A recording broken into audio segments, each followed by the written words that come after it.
Je m'appelle Tarek Khalil et j'habite à Dresde. Et toi? C'est à toi que je parle, Catilina. Le Sénat le souffre, reste calme, se tait. Calme qui m'approuve et te condamne. Silence qui parle plus haut que tous les discours. Cum quiescunt probant, cum tacent clamant. Ces mots sont tirés du premier discours contre Catilina. En prononçant ce discours, Cicéron se trouve à l'apogée de sa carrière politique. Voilà dans ce qui suit pourquoi il est mon politicien préféré. Cicéron est né à Arpino en 106 avant Jésus-Christ et il a vécu jusqu'en 43. Le futur politicien, écrivain et orateur provenait de la noblesse inférieure. Il a pu profiter d'une excellente formation à Rome dans les domaines rhétoriques, philosophiques et juridiques et il a même fait un séjour en Grèce.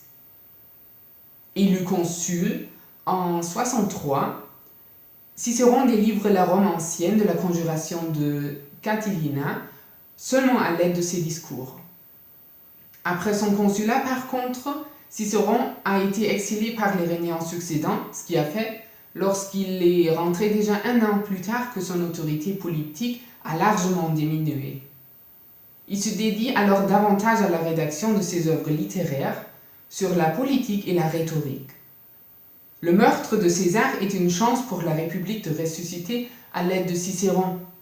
Pourtant, les 3 succédants de César vont à la chasse de Cicéron pour finalement l'exécuter. À part toutes les génialités de Cicéron, c'est sa pensée de l'humanitas qui, d'après moi, est la plus significative pour l'homme moderne. Contrairement à ce qu'on pourrait penser, humanitas veut dire érudition ou bien civilisation. Ce n'est pas l'ensemble des hommes sur Terre, mais c'est cette partie dans l'homme qui se distingue de sa nature sauvage. Plus un homme est érudit, plus il est humain d'après Cicéron. Et puisque Cicéron s'inspire des Grecs, ce sont leurs idéaux qui sont les plus humanisants. Musique, grammaire, rhétorique et le plus importantement, la philosophie. Apprends quelque chose, mon enfant. C'est bien pour l'humanité. 14 siècles plus tard, Pétrarque redécouvre Cicéron.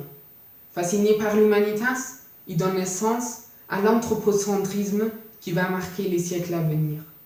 À mon avis, c'est à l'aide de Cicéron que Pétrarque a pu faire revivre l'esprit critique qui mènerait au siècle des Lumières.